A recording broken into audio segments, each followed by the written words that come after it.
नमो सिद्धाणं नमो आयैर्याणं नमो वज्रायाणं श्री सर्वसारं मङ्गलं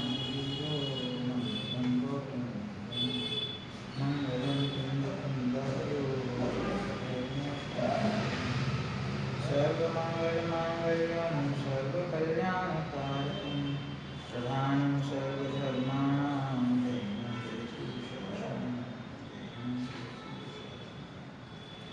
रम्यो न जनं वीरम् अनन्तवर्णानन्दं संसहारम् वोच्छामिण्यं सारं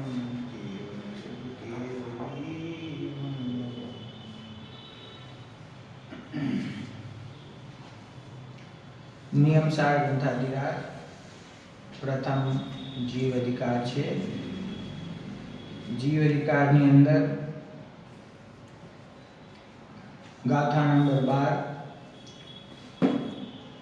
ગાથા નંબર 12 માં શું વિષય આવ્યો છે? જ્ઞાનના ભેદોની ચર્ચા. આપણે સહજ કાર્ય સ્વભાવ જ્ઞાન છે એના સ્વરૂપની ચર્ચા પહેલા પેરેગ્રાફમાં આવી છે, જેની વાત આપણે કરતા હતા. એકવાર ફરીથી 12મી ગાથા વાંચું છું અને ત્યાર પછી ટીકા, જેથી વિષય જોડાઈ જાય. ગુજરાતી અનુવાદ આપણે વાંચીએ છીએ. પ્રશ્ન ક્રમાંક 26 છે. મતિ શ્રુત અવધિ મનઃ પર્યય ભેદ છે સુજ્ઞાનના. કુમતિ કુઅવધિ કુશ્રુત ત્રણ વેદ છે અજ્ઞાનના. મતિ જ્ઞાન, શુદ્ધ જ્ઞાન, અવધિ જ્ઞાન, મનઃપર્યય જ્ઞાન એ સુજ્ઞાનના એટલે કે સમ્યક જ્ઞાનના ભેદો છે. કુમતિ, કુઅવધિ અને કુશુદ્ધ જ્ઞાન એ ત્રણ ભેદો અજ્ઞાનના ભેદો છે, એટલે કે મિથ્યા જ્ઞાનના ભેદો છે અથવા વિભાવના ભેદો છે. બરાબર. અને જે કેવળ જ્ઞાન છે એ કેવળ જ્ઞાનને તો કાર્ય સ્વભાવ જ્ઞાન કહેવામાં આવ્યું છે. અને કેવળ જ્ઞાનનું સ્વરૂપ બતાવીને એમ કહ્યું કે કારણ સ્વભાવ જ્ઞાન પણ એવું જ છે. જો હું ફરીથી ટીકા વાંચી જાઉં છું, પહેલો પેરેગ્રાફ. અહીં આ ગાથાઓમાં જ્ઞાનના ભેદ કહ્યા છે. 11 અને 12 ગાથાઓની બેની જોડી છે ને, જે ઉપાધિ વિનાના સ્વરૂપવાળું હોવાથી કેવળ છે, આવરણ વિનાના સ્વરૂપવાળું હોવાથી ક્રમ, ઇન્દ્રિય અને વ્યવધાન રહિત છે, એક એક વસ્તુમાં નહીં વ્યાપતું હોવાથી એટલે કે સમસ્ત વસ્તુઓમાં વ્યાપતું હોવાથી અસહાય છે, તે કાર્ય સ્વભાવ જ્ઞાન છે. કાર્ય સ્વભાવ જ્ઞાન એટલે શું? આખા નિયમસાર ગ્રંથની અંદર આ કારણ અને કાર્ય બે શબ્દો અહીંયા વપરાયા છે, તો એનો અર્થ ખ્યાલમાં રાખવો. કારણ એટલે કે જેના આશ્રયે કાર્ય પ્રગટ થાય છે, અને કાર્ય એટલે જે પ્રગટ કરવા યોગ્ય, નિયમથી પ્રગટ કરવા યોગ્ય છે તે. બરાબર. તો પહેલા શરૂઆતમાં સમ્યક દર્શન જ્ઞાન ચારિત્ર રૂપ મોક્ષ માર્ગ બતાવ્યો અને એનું ફળ જે મોક્ષ છે, તો એને શું કહ્યું? કાર્ય નિયમ. અને ત્રિકાળી ધ્રુવ ભગવાન આત્મા પરંપરા નામની ભાવ સ્વરૂપ વસ્તુ એને કહ્યો કારણ નિયમ. હવે અહીંયા જ્ઞાનની વાત આવી, તો જ્ઞાનના સ્વરૂપને બતાવતા પણ આ બે ભેદ કર્યા. કારણ સ્વભાવ જ્ઞાન, અને પહેલા તો ઓલા ભેદો આપ બતાવ્યા હતા ને, સ્વભાવ, વિભાવ, એ રીતે. પછી એમાંથી કારણ સ્વભાવ જ્ઞાન અને કાર્ય સ્વભાવ જ્ઞાન. તો કાર્ય સ્વભાવ જ્ઞાન કયું છે? જ્ઞાનના બે પ્રકારના ભેદો આવ્યા, સ્વભાવ અને વિભાવ. તો એમાં સમ્યક વિભાવ જ્ઞાન લીધા. સમ્યક વિભાવ જ્ઞાન એટલે કયા કયા? મતિ જ્ઞાન, શુદ્ધ જ્ઞાન, અવધિ જ્ઞાન, મનઃપર્યય જ્ઞાન. એને વિભાવ શબ્દ શું કામ વાપર્યો? વિભાવ એટલે વાપર્યું કે સંપૂર્ણ નથી, પરિપૂર્ણ નથી. અને જે કેવળ જ્ઞાન છે તે સંપૂર્ણ છે, એટલે સમ્યક સ્વભાવ જ્ઞાન છે. બરાબર. હવે એના બે ભેદ કરીએ કે કારણ સ્વભાવ તો કાર્ય સ્વભાવ જ્ઞાનની વાત છે. તો કાર્ય એટલે શું? પ્રગટ કરવા યોગ્ય.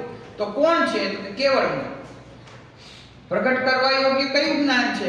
કેવળ જ્ઞાન. તો કે જે કાર્ય સ્વભાવ જ્ઞાન છે એનું સ્વરૂપ અહીંયા બતાવ્યું કે એ કાર્ય સ્વભાવ જ્ઞાન એટલે કે કેવળ જ્ઞાન કેવું છે? તો કે છે કે ઉપાધિ વિનાના સ્વરૂપ વાળું હોવાથી કેવળ છે, એટલે કે એકલું છે. ઉપાધિ વિનાના, એની અંદર અન્ય કોઈ કર્મોની ઉપાધિ છે નહીં. આવરણ વિનાના સ્વરૂપ વાળું હોવાથી કેવું છે? જ્ઞાનાવરણનો સંપૂર્ણ અભાવ થતા કેવળ જ્ઞાન પ્રગટ થાય છે. દર્શનાવરણનો અભાવ થતા કેવળ દર્શન પ્રગટ થાય છે. તો આવરણ વિનાના સ્વરૂપ વાળું હોવાથી ક્રમ, ઇન્દ્રિય અને વ્યવધાન રહી છે. એની ચર્ચા આપણે કરી કે કેવડી ભગવાન છે એ ક્રમે નથી જાણતા, એ સમસ્ત વિશ્વને અક્રમ રૂપે જાણે છે. કારણ કે એમના કેવળ જ્ઞાનમાં એક સમયમાં દર્પણવત બધા જ દ્રવ્યો, એમના અનંત ગુણો, એમની અનંત પર્યાયો એક સમયમાં જણાય છે. આમાં અહીંયા વિશેષતા એટલી સમજવી કે ક્રમની વાત કરી એટલે છદ્મસ્ત જે જીવ છે, સંસારી જીવ છે અને છદ્મસ્ત છે, એટલે કે જેને કેવળ જ્ઞાન પ્રાપ્ત થયું નથી, એવો જે જીવ છે એ જીવના જે જ્ઞાન અને દર્શન ઉપયોગ છે ને, તો એમાં એની પ્રવૃત્તિમાં સમયનો ફેર છે. પહેલા દર્શનોપયોગની પ્રવૃત્તિ હોય છે અને બીજા સમયે એમાં જ્ઞાનોપયોગની પ્રવૃત્તિ હોય છે. એ તમે સાંભળ્યું છે પહેલા દાદા? દર્શન ઉપયોગ અને જ્ઞાન ઉપયોગ મળીને ચૈતન્ય છે ને. તો હું કોઈ વસ્તુને જ્યારે જાણું છું તો એમાં પહેલા શું થાય છે? આપણે દર્શન ઉપયોગ કોને કહેવાય? નિરાકાર અવભાસન, સત્તા માત્રનું અવભાસન કે કંઈક છે, કંઈક છે. અને જ્ઞાનોપયોગ એટલે એમાં વિશેષ જાણકારી કે આ શું છે. સમજી ગયા? મતિ જ્ઞાન પ્રવૃત્ત થાય ને, 5 જ્ઞાન છે ને, તો મતિ જ્ઞાન છે. મતિ જ્ઞાનની પ્રવૃત્તિ પૂર્વે આ દર્શનોપયોગની પ્રવૃત્તિ થાય છે. દર્શનોપયોગથી પહેલા સત્તા માત્રનું અવલોકન થાય અને પછી જ્ઞાનોપયોગથી ખબર પડે કે આ શું વસ્તુ છે. એના પણ સૂક્ષ્મ 4 ભેદ કહેવામાં આવ્યા છે તત્વાસૂત્રની અંદર. અવગ્ર, ઈહા, અવાય અને ધારણા છે ને. સૂત્ર છે અવગ્ર, હેહા, વાય, ધારણા. હા, તો અવગ્ર, ઈહા, અવાય, ધારણા એ મતિ જ્ઞાનના 4 ભેદ છે. એ મતિ જ્ઞાનના 4 ભેદોમાંથી પ્રથમ ભેદ અવગ્ર, એની પ્રવૃત્તિ વિષયને જાણવા માટે થાય. એની પણ પહેલા સત્તા માત્રનું જે અવભાસન થાય છે એનું નામ દર્શનોપયોગ છે. તો આ સમસ્ત છદ્મસ્ત જીવનો સંસાર અવસ્થામાં એવો સ્વભાવ છે, એટલે કે એવી વ્યવસ્થા છે જ્ઞાનની, જાણવાની, કે પહેલા દર્શનોપયોગની પ્રવૃત્તિ થાય અને બીજા સમયે જ્ઞાનોપયોગની પ્રવૃત્તિ થાય. ખ્યાલમાં આવે છે? બરાબર. આપણને ખ્યાલમાં ના આવે. ઇનફેક્ટ જે અવગ્ર છે, મતિ જ્ઞાનનો જે પહેલો ભેદ છે અવગ્ર, એ અવગ્ર પણ કઈ રીતે થાય છે એ પણ ખ્યાલમાં નથી આવતું. એનું સ્થૂળ ઉદાહરણ શાસ્ત્રમાં આપ્યું છે. સ્થૂળ ઉદાહરણ આપણે સમજી શકીએ કે કોઈ દૂરથી કોઈ અંધારામાં કોઈ વસ્તુ સામે આપણને દેખાય છે ઘણી દૂર, તો એમ થાય કે કંઈક છે, કંઈક છે. શું છે નથી ખબર, કંઈક છે. એવું થાય કે કંઈક વસ્તુ અહીંયા છે, એનું નામ અવગ્ર. પછી એ વસ્તુ નજીક આવે ત્યારે ખબર પડે કે આ કઈ ઝાડ છે, કે આ કોઈ વ્યક્તિ છે, કે આ કોઈ બીજી વસ્તુ છે. સમજી ગયા? તો એ કંઈક છે ને, એ જ્યારે નજીક આવે તો એને જાણવા માટે જીવને ઉત્સુકતા થાય કે આ શું છે. એના જ્ઞાનમાં એવો પ્રશ્ન થાય કે આ શું છે. તો શું છે એને કહેવાય ઈહા. શું કહેવાય? ઈહા. અને એ વસ્તુ નજીક આવે ત્યારે એના લક્ષણો જોઈને નિર્ણય કરે કે આ પુરુષ છે, આ સ્ત્રી છે, અથવા આ વૃક્ષ છે, અથવા બીજી કોઈ વસ્તુ છે. એના લક્ષણ જોઈને નિર્ણય કરે, નક્કી કરે કે આ વસ્તુ છે, તો એને કહેવાય અવાય. અને જે વસ્તુનો નિર્ણય કર્યો એને આવતા ભવિષ્યમાં ઘણા કાળ સુધી યાદ રાખવું કે આ શું છે, એને મનમાં ધારણ કરવું એને કહેવાય ધારણ. સમજ્યા તમે? બીજી વખત આ વસ્તુ છે બરાબર, એને મેં આજે જોઈ તો આ મને આકાર, આનું વજન આ મેં ધ્યાનમાં રાખ્યું કે આ લાકડાનો ટુકડો છે, આ શાસ્ત્રને બરાબર રાખવા માટે કામ આવે છે, એવા લક્ષણ સહિત મેં આ વસ્તુનું જ્ઞાન આજે પ્રાપ્ત કર્યું. તો 10 દિવસ પછી હું જોઉં તો મને યાદ રહે કે આ શું છે, એને કહેવાય ધારણા. અહીંયા જે વિષય સમજીએ છીએ એ વિષય 2 વર્ષ સુધી યાદ રહે એનું નામ ધારણા. બરાબર? અને એ યાદ રહે એની પહેલા એને જાણવું જરૂરી છે. જાણવાની પહેલા આ શું છે એવો પ્રશ્ન થાય છે, એ શું છે એની પહેલા કંઈક છે એવું અવભાષણ થાય છે. એ અવભાષણ પણ અવગ્રહ છે, મતિ જ્ઞાનનું પ્રથમ બિંદુ. એની પણ પહેલા સત્તા માત્રનું અવભાષણ થાય એનું નામ દર્શનોપયોગ છે. એનું કોઈ ઉદાહરણ જડે નહીં આપણને કે કઈ રીતે એને સમજાવવું. એમાં સ્વ અને પરનો પણ ભેદ નથી, એમાં જગતની કોઈ વસ્તુનો ભેદ નથી, સત્તા માત્રનું અવભાષણ. આમાં જેટલા પણ ઉદાહરણ આપીશ એ સ્થૂળ જ હશે. 5 વર્ષનું બાળક પોતાનું મનગમતું ટીવીમાં કાર્ટૂન જોતો હોય અને એના મમ્મી એને કંઈ પ્રશ્ન કરે, ત્યાંથી નીકળી જાય, તો એને પછી પૂછે સાંભળ્યું કે શું? એને કાંઈ સાંભળ્યું જ નથી. એને પ્રશ્ન પૂછવામાં આવ્યો, એને કોઈ વાત કહેવામાં આવી, પણ એને કાંઈ સંભળાયું જ નથી. પણ એના કાનમાં એ સ્વર ગયા છે કે નહીં મમ્મી? ગયા છે. પછી એમ કે તું સાંભળતો નથી, હું કહું છું તો તમે કાંઈક બોલ્યા પણ મને સંભળાયું નહીં. એ શું છે? એ અવગ્રહ છે. એ અવગ્રહની પહેલા પણ સત્તા માત્રનું અવભાષણ છે કે કાંઈક છે. સમજી ગયા? એનું નામ દર્શનોપયોગ છે. છદ્મસ્ત જીવોને, છદ્મસ્ત એટલે કોણ? છદ્મસ્ત એટલે અજ્ઞાની નહીં. છદ્મસ્ત એટલે જે કોઈ પણ સર્વજ્ઞ નથી એ બધા છદ્મસ્ત છે.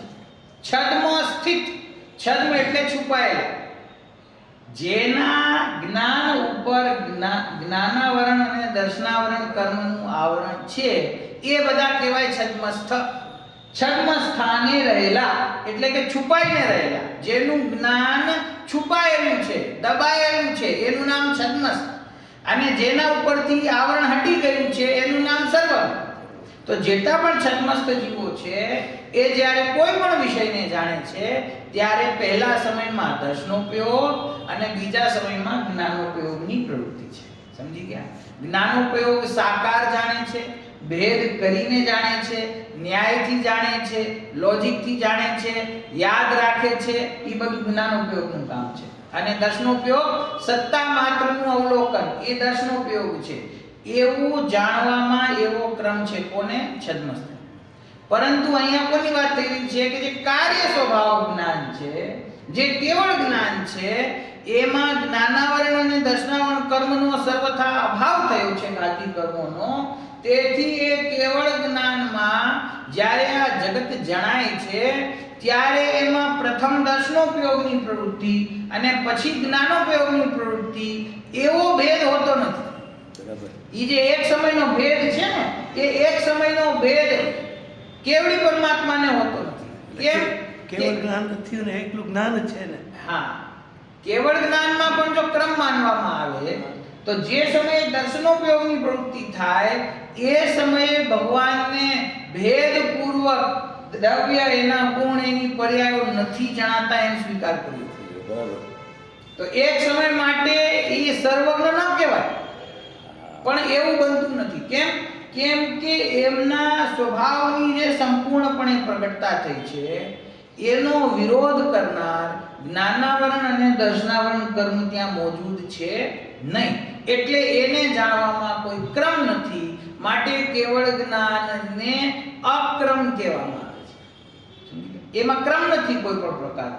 એક પછી એક વિષયોને જાણતા નથી, એક સાથે બધા વિષયો જણાઈ રહ્યા છે. જે ઉપમા આગળ આવી હતી આ વસ્તુ સમજાવવા માટે છે. કઈ? કે જેમ ભ્રમર છે ઈ ફૂલની અંદર સમાઈ જાય છે, કમળના ફૂલની અંદર સમાઈ જાય છે, એવી રીતે આખું લોક અને આખું અલોક એ બંને કેવળી પરમાત્માના કેવળ જ્ઞાનમાં ભ્રમરની જેમ સમાઈ જાય છે. એટલે આખા વિશ્વને એક સમયમાં જાણવાની તાકાત કેવળી ભગવાનના કેવળ જ્ઞાનમાં છે.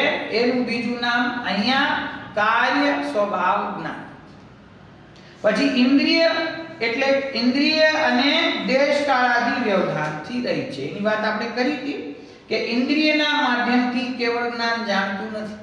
કેવળ જ્ઞાની પરમાત્મા આંખથી વિશ્વને નથી જોતા, કાનથી વિશ્વને નથી સાંભળતા. એને સમસ્ત વિશ્વ એમને પોતાના અતિન્દ્રિય જ્ઞાન દ્વારા જણાઈ રહ્યું છે. એમના જ્ઞાનમાં પ્રત્યેક સમયે સમસ્ત વિશ્વના પ્રત્યેક દ્રવ્યો દર્પણવત પ્રતિબિંબિત પ્રતિભાસિત થઈ રહ્યા છે. એની અંદર કોઈ પણ પ્રકારની ઇન્દ્રિયોની આવશ્યકતા એમને છે નહીં. અને વ્યવધાન રહિત છે. વ્યવધાન રહિત છે એટલે કે એ જ્ઞાનમાં કોઈ પણ જગતની વસ્તુ વ્યવધાન ન કરી શકે, પડદો ના આવે એમાં, એમને કોઈ આવરણ નથી. એટલે કોઈ પણ જાણવામાં, કોઈ પણ વિષયને, કોઈ પણ કાળના વિષયને જાણવામાં કોઈ એમને વ્યવધાન છે નહીં. એક વસ્તુમાં નહીં વ્યાપતું હોવાથી, એ કેવળ જ્ઞાન કેવું છે? એક વસ્તુમાં ક્રમથી નથી વ્યાપતું, સમસ્ત વસ્તુઓમાં વ્યાપતું હોવાથી અસહાય છે. એને જાણવા માટે બીજા કોઈની સહાયની જરૂર છે નહીં. તે કાર્ય સ્વભાવ જ્ઞાન છે. આ કેવળ જ્ઞાનની વાત થઈ કે તે કાર્ય સ્વભાવ જ્ઞાન છે. બરાબર? કાર્ય એટલે જે પ્રગટ થયું નવીન, અને સ્વાભાવિક જ્ઞાન છે એવું કાર્ય સ્વભાવ જ્ઞાન એ કેવળ જ્ઞાન. કારણ જ્ઞાન પણ તેવું જ છે. અહીંયા ધ્યાન દેવાની વાત એ છે કે કારણ જ્ઞાન પણ તેવું જ છે કે આ જે કાર્ય સ્વભાવની વાત કરી એટલે કે કેવળ જ્ઞાનની વાત કરી, તો કેવળ જ્ઞાન તો મારા જ્ઞાન ગુણની વર્તમાનમાં પ્રગટ થયેલી, વર્તમાન એટલે આપણે નહીં પણ અનંત પરમાત્મા, એમને નવીન પ્રગટ થયેલી પૂર્ણ શુદ્ધ પરિણતિ છે. એનું નામ કેવળ જ્ઞાન છે ને. તો એ જ્ઞાન ગુણની પૂર્ણ શુદ્ધ પર્યાય છે. તો જે જ્ઞાન ગુણ છે, જો જ્ઞાન ગુણમાં સ્વયં એવી શક્તિ ના હોય કે એ આ સમસ્ત વિશ્વને જાણી શકે, તો પછી એની એક પર્યાય આખા વિશ્વને કેવી રીતે જાણે? ન્યાય સમજે ને? જો આ શું કહ્યું? પહેલા કાર્ય સ્વભાવ જ્ઞાન એટલે કે કેવળ જ્ઞાનની વાત કરી. પેજ નંબર 27, 11-12 ગાથાઓની ટીકા. કાર્ય સ્વભાવ જ્ઞાન એટલે કે કેવળ જ્ઞાન. કેવળ જ્ઞાનનું સ્વરૂપ બતાવ્યું. કયા કયા બિંદુઓ બતાવ્યા? કેવળ છે કારણ કે ઉપાધિઓથી રહી છે, આવરણ વિનાનું હોવાથી ક્રમ, ઇન્દ્રિય અને વ્યવધાનથી રહી છે. અને પછી ચોથો પોઈન્ટ શું કહ્યું? એક વસ્તુમાં નહીં વ્યાપતું હોવાથી, એટલે કે સમસ્ત વસ્તુઓમાં એક સાથે વ્યાપે છે, તેથી તે અસહાય છે. એટલે એને કોઈની સહાયતાની, કોઈના અવલંબનની જરૂર છે નહીં. એવું કયું જ્ઞાન છે? તો કે એવું કેવળ જ્ઞાન છે. પછી શું કહે છે? કારણ જ્ઞાન પણ તેવું જ છે. એટલે કે જે ત્રિકાળ જ્ઞાન સ્વભાવ છે એ પણ આને કેવળ જ્ઞાન જેવો જ છે. એનો સ્વભાવ શું છે? પ્રગટ ન હોવું એ જુદી વાત છે, પણ એનો સ્વભાવ કેવો છે? આવો જ છે. જે આ કાર્ય સ્વભાવ જ્ઞાન, કેવળ જ્ઞાનની પરિભાષા બતાવવામાં આવી છે. મારા જ્ઞાનની શક્તિ એવી જ છે. જુઓ, સમયસાર ગ્રંથનું મંગલાચરણ શું છે? આચાર્ય અમૃતચંદ્ર દેવ દ્વારા રચિત. રોજ આપણે બોલીએ નમઃ સમયસારાય સ્વાનુભૂત્યા ચકાસતે ચિત્ત સ્વભાવાય ભાવાય સર્વ ભાવાંતરચ્છિદે. તો એમાં શબ્દ આવ્યો સર્વ ભાવાંતરચ્છિદે. તો સર્વ ભાવાંતરચ્છિદે એટલે શું? સમસ્ત દ્રવ્યોને એમના સ્વભાવોની સાથે, એમના ગુણોની સાથે જેનો સ્વયં જાણવાનો સ્વભાવ છે, કોઈની સહાયતા વગર, શું છે? કોઈની મદદ વગર, કોઈના અવલંબન વગર, ઇન્દ્રિયોના અવલંબન વગર, પ્રકાશના અવલંબન વગર. એ વિષય પણ ન્યાયમાં ઉપાડ્યો છે કે આપણે જાણીએ છીએ કે વસ્તુ તો પ્રકાશ હોય તો વસ્તુ દેખાય ને, પ્રકાશ ના હોય તો કેવી રીતે દેખાય? તો એની પણ ન્યાયમાં સિદ્ધિ છે, પણ અત્યારે વિષય નથી લેતો. પ્રકાશ હોય તો વસ્તુ દેખાય, નહીં તો ના દેખાય. તો કે એ જરૂરી નથી. એવો નિયમ નથી કે પ્રકાશ હોય તો જ વસ્તુનું જ્ઞાન થાય. એમાં ઉદાહરણ આપ્યું કે રાત્રે વિચરનારાઓ જે પ્રાણીઓ છે ધુવડ છે, અન્ય જંગલી જનાવર છે, તો એને અંધારામાં દેખાય અને અજવાળામાં ન દેખાય. તો પ્રકાશ છે એ જરૂરી કારણ નથી. બરાબર. પ્રકાશ હોય તો વસ્તુનું જ્ઞાન થાય એવું જરૂરી નથી. અને બીજું વિપરીત ઉદાહરણ આપ્યું કે એક અંધારી જેલની અંદર, સમજી ગયા, એ જેલની અંદર એક એની રૂમમાં એક કેદીને બંધ કરવામાં આવ્યો છે, અપરાધીને. એ રૂમમાં એક સોયની અણી બરાબર પણ પ્રકાશ અંદર આવતો નથી, સમસ્ત અંધારું છે. અને જંજીરથી બાંધેલો પુરુષ છે અને અંદર આંખ બંધ કરીને બેઠો છે. અંધારી જેલમાં, અંધારા રૂમમાં આંખ બંધ કરીને બેઠો છે, છતાં આંખ બંધ કરીને એને એની પ્રિય પત્નીનું મોઢું સ્પષ્ટ દેખાઈ રહ્યું છે. દેખાય કે ના દેખાય? તો અંધારું હોય તો વસ્તુ ન જણાય, અજવાળું હોય તો જણાય. એવું પણ જ્ઞાનને એવી પ્રકાશની પરાધીનતા નથી, ઇન્દ્રિયોની પરાધીનતા નથી.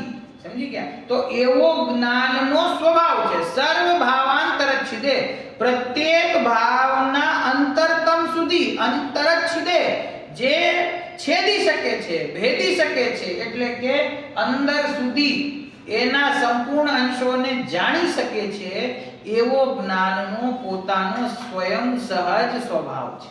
એમાં એને કોઈ અન્યની પરાધીનતા, અન્યની આવશ્યકતા, અન્યનું અવલંબન એ જ્ઞાનને છે નહીં. માટે કાર્ય સ્વભાવનો મહિમા બતાવીને એમ કહ્યું કે કારણ સ્વભાવ જ્ઞાન પણ એવું છે.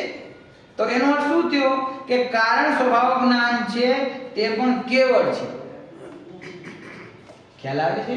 અઘરું પડે છે? આ વિશેષણો આવ્યા. પેલું વિશેષણ શું આવ્યું? જે ઉપાધિ વિનાના સ્વરૂપ વાળું હોવાથી કેવળ છે. કોણ? એક તો કેવળ જ્ઞાન, અને બીજું કોણ? પોતાનું જે ત્રિકાળ જ્ઞાન છે એ પણ ઉપાધિ વગરનું છે. એની અંદર કોઈ ઉપાધિ છે નહીં. એ આવરણ વિનાના સ્વરૂપ વાળું છે. કેવું છે? આવરણ વિનાના સ્વરૂપ વાળું છે. કોણ? એક તો કેવળ જ્ઞાન અને બીજું પોતાનું ત્રિકાળ જ્ઞાન. એક એની અંદર કોઈ આવરણ છે નહીં, એની ઉપર આવરણ નથી, અને આવરણ નહીં હોવાથી ક્રમ ઇન્દ્રિય અને વ્યવધાનથી રહે છે. ક્રમેથી જાણતો નથી, વ્યવધાન એને કોઈ છે નહીં, અને ઇન્દ્રિય દ્વારા પણ જાણતો નથી. એવો એનો સ્વભાવ છે. અન્યથા અર્થ ન પકડવો. કોઈ એમ સમજે કે અહીંયા કહે છે કે લ્યો પોતાના ત્રિકાળ જ્ઞાનને પણ કોઈ જાતનું આવરણ નથી, તો પછી આ જ્ઞાનાવરણ દર્શનાવરણ કર્મનો તો ઉદય છે ને વર્તમાનમાં. અને તમે એમ કહો છો કે આવરણ નથી, કે ભાઈ પોતાના ત્રિકાળ જ્ઞાન સ્વભાવની વાત થઈ રહી છે. એ એમ નથી કહેવાય રહ્યું કે એની અત્યારે પ્રગટતા છે. પ્રગટતા ક્યારે થાય? કે જ્યારે સમ્યક દર્શન જ્ઞાન ચારિત્ર પ્રગટ કરે તો આંશિક પ્રગટતા થાય. પછી જેમ જેમ આગળ વધીને કેવળ જ્ઞાન લઈ લે તો પૂર્ણ પ્રગટતા થાય. પણ સ્વભાવ કેવો છે? સ્વભાવ કેવો છે? જે ગુરુદેવ ઓલું નથી ઉદાહરણ લેતા લેડી પીપરનું, ઔષધિ છે ને, તો લેડી પીપર છે ઈ કે જેમ જેમ એને ઘસતા જાય, જેમ જેમ ઘસતા જાય એમ 64 પોરી તીખાશ એમાં વધતી જાય ને. હવે તમે એમ નેમ લેડી પીપરની ઔષધિ મોઢામાં મૂકો તો તમને જરાય તીખી ના લાગે. પછી તમે એને ઘસો અને પછી મૂકો તો થોડી તીખી લાગે. વધારે ઘસો તો વધારે તીખી લાગે, હજી વધારે ઘસો તો વધારે તીખી લાગે. તો એ તીખાશની શક્તિ એની અંદર પડેલી તો છે ને, પડેલી છે તો પ્રગટ થાય છે. પડેલી ન હોય તો પ્રગટ કેવી રીતે થાય? તો સંપૂર્ણપણે ઘસવામાં આવેલી જે ઔષધિ છે એની જે પૂર્ણ તીખાશ છે એ તીખાશ અને એ લેડી પીપર ઔષધિનો મૂળ સ્વભાવ ઈ બંને સરખો છે કે નહીં? એમાંથી જ આવે છે. જે કાર્ય સ્વભાવ જ્ઞાન છે એ કાર્ય સ્વભાવ જ્ઞાનનો જે સ્વરૂપ અને મહિમા છે, એવી શક્તિ જો મારા કારણ સ્વભાવ જ્ઞાનમાં ના હોય, મારા ત્રિકાળ જ્ઞાનમાં ના હોય, તો કેવળ જ્ઞાન પ્રગટ થાય કોના આશ્રય? થાય ક્યાંથી? માટે એમ કહ્યું કે જેવું કાર્ય સ્વભાવ જ્ઞાન છે તેવું જ કારણ સ્વભાવ જ્ઞાન છે. બરાબર? કારણ ને કાર્ય એક થઈ ગયા બે. કારણ ને કાર્ય એક નથી થઈ ગયા. કેવા એમ માંગે છે કે જ્યારે કેવળ જ્ઞાનની પરિભાષા બતાવવામાં આવે, એના સ્વરૂપની ચર્ચા કરવામાં આવે તો બહુ મહિમા આવે. ઓહો, કેવળ જ્ઞાન, કેવળ જ્ઞાનમાં આખું વિશ્વ જણાય. પણ એમ વિચાર નથી કરતા કે કેવળ જ્ઞાન જેના આશ્રય પ્રગટ થાય એવો જે મારો ત્રિકાળ જ્ઞાન છે એ ત્રિકાળ જ્ઞાનનો મહિમા કેવળ જ્ઞાન કરતા અનંત ગણો છે. બરાબર. અને એવું જે જ્ઞાન એ મારા ત્રિકાળી ધ્રુવ ભગવાન આત્મામાં એવા અનંત ગુણ છે જ્ઞાન જેવા, તો એ ત્રિકાળી ધ્રુવ ભગવાન આત્માનો મહિમા એક જ્ઞાન ગુણ કરતા અનંત ગણો છે. તો પોતાના સ્વભાવનું આશ્રય લે તો એને સમ્યક દર્શન જ્ઞાન ચારિત્ર પ્રગટ થાય છે. એ સ્વરૂપમાં સ્થિર થાય તો એને કેવળ જ્ઞાન પ્રગટ થાય છે. તો જીવોને સમ્યક દર્શન જ્ઞાન ચારિત્ર રૂપ પરિણતિનો તો મહિમા આવે, કેવળ જ્ઞાનનું શુદ્ધ પરિણતિનો તો મહિમા આવે, પરંતુ એનું આશ્રયભૂત જે પોતાનો ત્રિકાળી ધ્રુવ ભગવાન આત્મા છે એનો મહિમા નથી આવતો. પરિણતિનો મહિમા આવે, સ્વભાવનો મહિમા નથી આવતો. પણ પરિણતિ તો સ્વભાવના આશ્રય પ્રગટ થાય છે ને. વ્યાજમાં મજા આવે છે, વ્યાજમાં. મૂડીમાં મજા નથી આવતી. કેવળ જ્ઞાનનું લક્ષ્ય રાખવાથી કેવળ જ્ઞાન પ્રગટ નથી થતું. સમ્યક દર્શનની ભાવના ભાવવાથી સમ્યક દર્શન પ્રગટ નથી થતું. સ્વરૂપનો આશ્રય કરતા સમ્યક દર્શન પણ પ્રગટ થાય અને કેવળ જ્ઞાન પણ પ્રગટ થાય. વાહ વાહ. માટે એમ કે છે કે કારણ જ્ઞાન પણ એવું જ છે, એટલે કારણ જ્ઞાન જે છે એનો આશ્રય કરો. બરાબર છે. કારણ જ્ઞાન ને કાર્ય સ્વભાવ જ્ઞાન બંનેમાં સામાન્ય જ્ઞાનની મુખ્યતા આવે છે. ના, સામાન્ય જ્ઞાન એટલે કે કારણ સ્વભાવ જ્ઞાન છે એ સામાન્ય જ્ઞાન છે, અને કાર્ય સ્વભાવ જ્ઞાન તો કેવળ જ્ઞાનની વાત છે. તો કેવળ જ્ઞાન તો નવીન પ્રગટ થયેલું છે, સમજી ગયા? કે પૂર્ણપણે પ્રગટ થયું માટે એને સ્વાભાવિક જ્ઞાન કહ્યું.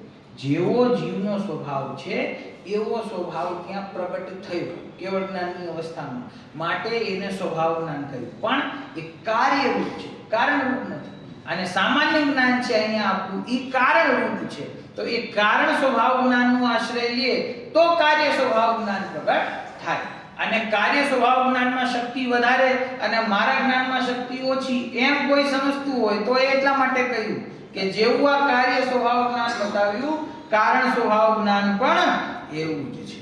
જો આગળ એનું કારણ પણ આપે છે, સાથી કે નિજ પરમાત્મામાં રહેલા સહજ દર્શન, સહજ ચારિત્ર, સહજ સુખ અને સહજ પરમ ચિત્ત શક્તિ રૂપ નિજ કારણ સમયસારના સ્વરૂપોને યુગપદ જાણવાને સમર્થ હોવાથી તેવું જ છે. આમ શુદ્ધ જ્ઞાનનું સ્વરૂપ કહે કે એ જ્ઞાન જે છે કારણ જ્ઞાન છે, એ કારણ જ્ઞાનમાં પોતાના સહજ દર્શન, જ્ઞાન, ચારિત્ર, સુખ ઇત્યાદિ જે અનંત ગુણો છે, જે સમયસાર સ્વરૂપ ભગવાન આત્મા છે, અને એને પણ પાછો અહીંયા કારણ સમયસાર કહ્યો. કારણ સમયસાર જેના આશ્રયથી કાર્ય સમયસાર પ્રગટ થાય છે એવા કારણ સમયસારના સ્વરૂપોને યુગપદ જાણવાને સમર્થ હોવાથી તેવું જ છે. એટલે શું કહેવા માંગે છે આચાર્ય કે જેમ ઓલું કાર્ય સ્વભાવ છે ને, કાર્ય સ્વભાવ જ્ઞાન, કેવળ જ્ઞાન તો એ આખા વિશ્વને જાણે છે ને, તો કે છે કે જે કારણ સ્વભાવ જ્ઞાન છે ને એ પોતાના આત્મામાં રહેલા સમસ્ત અનંત ગુણોને જાણે છે. બરાબર. ભાઈ સુખ ગુણ છે, સુખ ગુણને કોણ જાણે? સુખ ગુણને સુખ ગુણ જાણતું નથી, એને જ્ઞાન જાણે છે. ચારિત્ર ગુણને ચારિત્ર ગુણ જાણતું નથી, એને જ્ઞાન જાણે છે. તો કે છે જ્ઞાનમાં જેમ પોતાના સંપૂર્ણ સ્વભાવને, સ્વરૂપને જાણવાની શક્તિ છે, એવા જ્ઞાનનો આશ્રય કરીને જે કાર્ય સ્વભાવ જ્ઞાન પ્રગટ થાય છે એ સ્વયંને અને સમસ્ત વિશ્વને જાણવાની શક્તિ એની અંદર હોય છે. તે કેવળ છે, તે અસહાય છે, તેમાં ક્રમ નથી, તેમાં ઇન્દ્રિયોનું અવલંબન નથી, તેમાં ત્રીજો પોઈન્ટ શું કહ્યું કે વ્યવધાન નથી, અને જે ક્રમથી વસ્તુઓને જાણતો નથી, એક એક વસ્તુમાં વ્યાપતો નથી, એટલે કે સમસ્ત વસ્તુઓમાં એક સાથે વ્યાપે છે, એવું અહીંયા આ કાર્ય સ્વભાવ જ્ઞાનની વાત. બરાબર. હવે આ નીચે પ્રમાણે એટલે આગળ જે નામો આવ્યા એ પ્રમાણે શુદ્ધાશુદ્ધ જ્ઞાનનું સ્વરૂપ અને ભેદ કહેવામાં આવે છે. ઉપલબ્ધિ, ભાવના અને ઉપયોગથી તથા અવગ્રહાદિ ભેદથી અથવા બહુવિધ વગેરે ભેદથી મતિ જ્ઞાન અનેક ભેદ વાળું છે. કાર્ય સ્વભાવ જ્ઞાનની એટલે કેવળ જ્ઞાનની વાત થઈ. હવે મતિ જ્ઞાન, શુદ્ધ જ્ઞાન, અવધિ જ્ઞાન, મનોપર્ય જ્ઞાન એના ભેદો બતાવે છે. શું કહ્યું પહેલા કે મતિ જ્ઞાનની વાત કરી ઉપલબ્ધિ, ભાવના અને ઉપયોગથી એટલે આ ત્રણ પ્રકારોથી અથવા અવગ્રહ આદિ ભેદથી આ બીજા પ્રકારના ભેદો છે અથવા બહુવિધ વગેરે ભેદથી મતિ જ્ઞાન અનેક ભેદ વાળું છે. હવે આ બધો વિષય છે ને તત્વ સૂત્રમાં આવેલો છે. જે પરિભાષાઓ છે પ્રમાણથી એ બધા જ્ઞાનોની શું પરિભાષા છે એની ચર્ચા આવી છે. એ આ ફૂટનોટમાં જેટલું આપ્યું છે એટલું આપણે વાંચીએ છીએ. ઉપલબ્ધિ, ભાવના અને ઉપયોગ એ ત્રણ ભેદ કોના કયા? મતિ જ્ઞાન. મતિ જ્ઞાન ત્રણ પ્રકારનું છે. નીચે ફૂટનોટ વાંચું છું. ઉપલબ્ધિ, ભાવના અને ઉપયોગ. મતિ જ્ઞાનાવરણનો ક્ષયોક્ષમ જેમાં નિમિત્ત છે એવી અર્થગ્રહણ શક્તિ એટલે કે પદાર્થને જાણવાની શક્તિ તે ઉપલબ્ધિ છે. ઉપલબ્ધિ શબ્દ અહીંયા શેના માટે વાપર્યો? આપણી અંદર પ્રત્યેક જીવની અંદર મતિ જ્ઞાનાવરણ કર્મનો જે ક્ષયોક્ષમ છે વર્તમાનમાં એ ક્ષયોક્ષમના કારણે અર્થગ્રહણ શક્તિ જે વિષય દેખાય છે બહારમાં એ વિષય શું છે એને ગ્રહણ કરવાની જે શક્તિ છે તેનું નામ ઉપલબ્ધિ છે. જાણેલા પદાર્થ પ્રત્યે ફરીને ચિંતન તે ભાવના છે.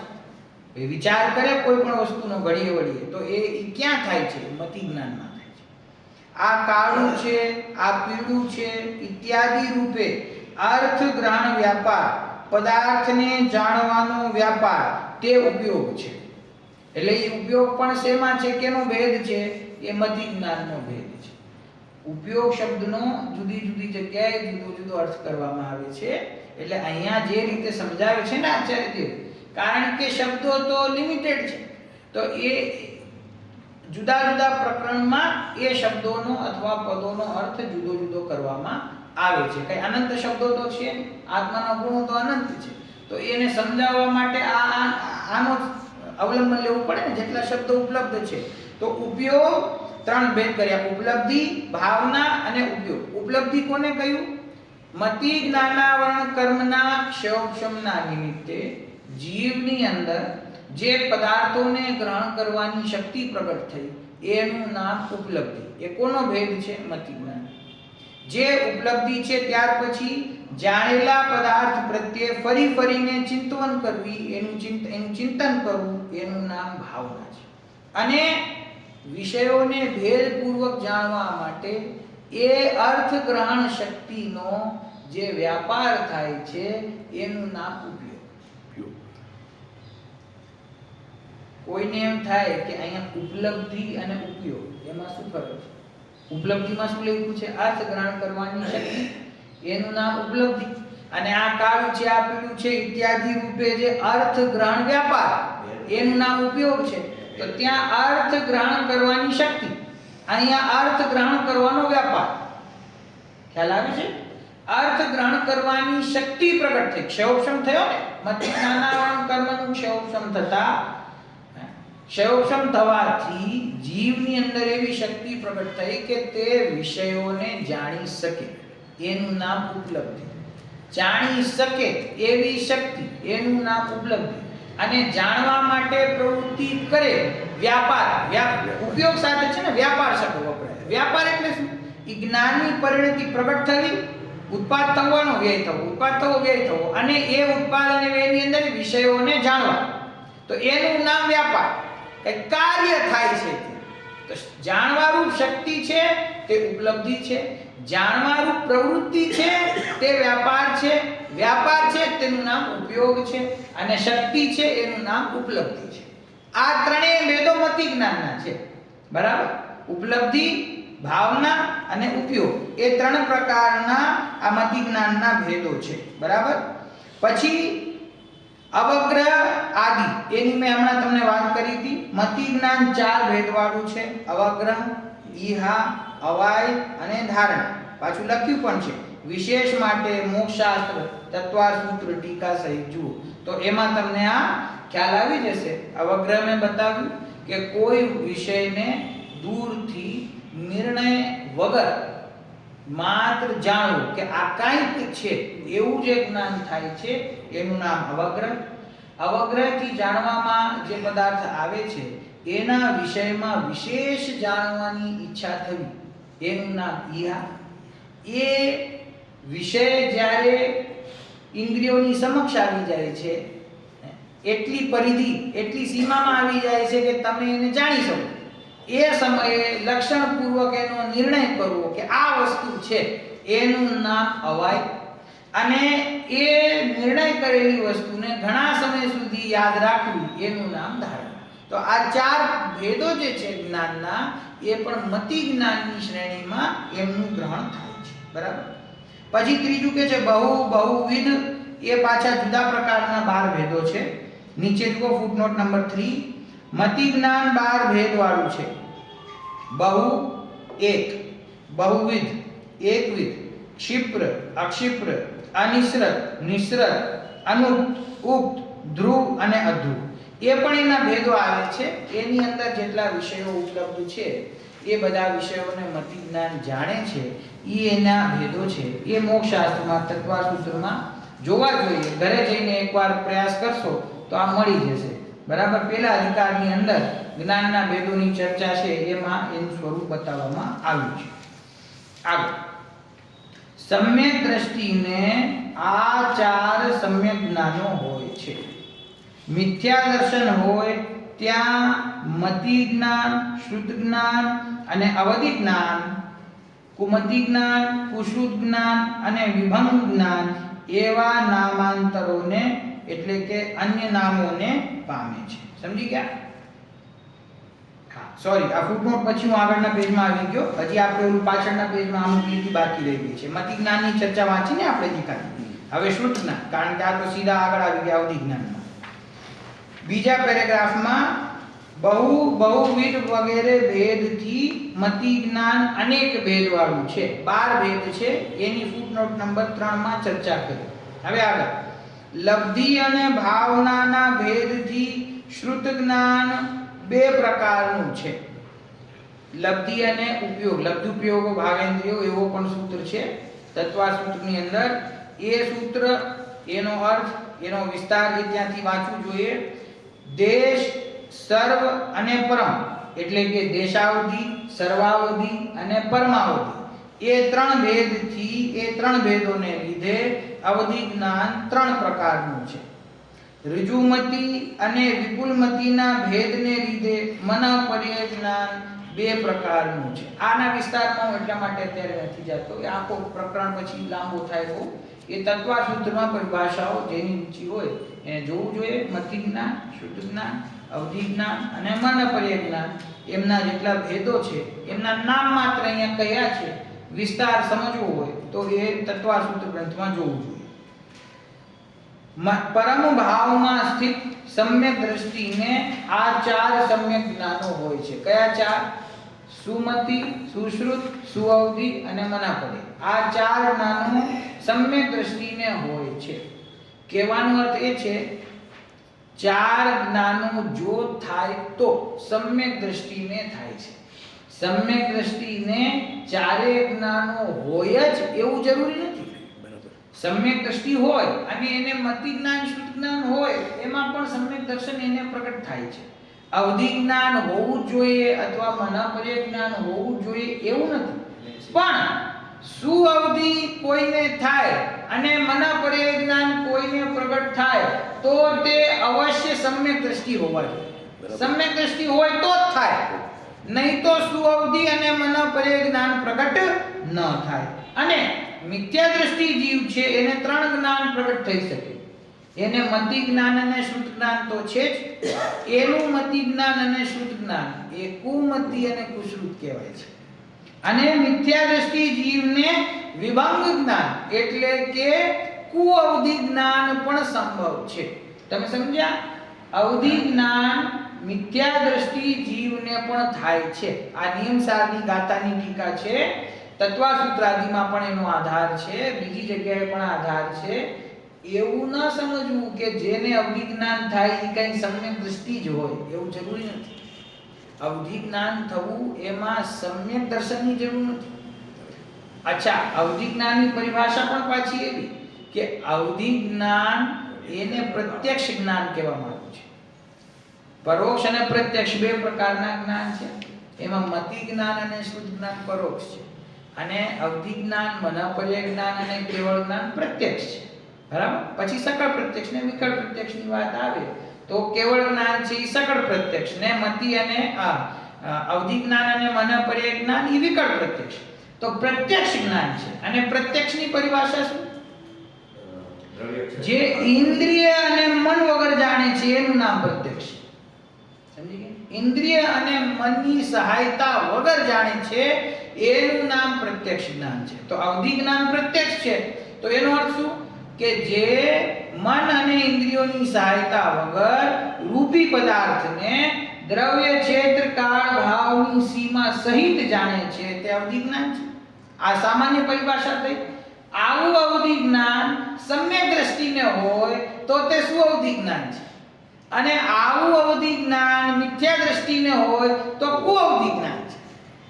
એમ ના સમજવું કે મિથ્યા દ્રષ્ટિને અવધિ જ્ઞાન હોય જ ન શકે. મિથ્યા દ્રષ્ટિને હોતું જ નથી અને કોઈને છે તો એ જ્ઞાની જ છે એવું ન સમજવું. સમજી ગયા? અવધિ જ્ઞાન મિથ્યા દ્રષ્ટિ જીવને સંભવ છે, પ્રત્યક્ષ જ્ઞાન છે. હવે અદ્ભુતતા જુઓ, પ્રત્યક્ષનો અર્થ સીધો આત્માથી જાણે છે.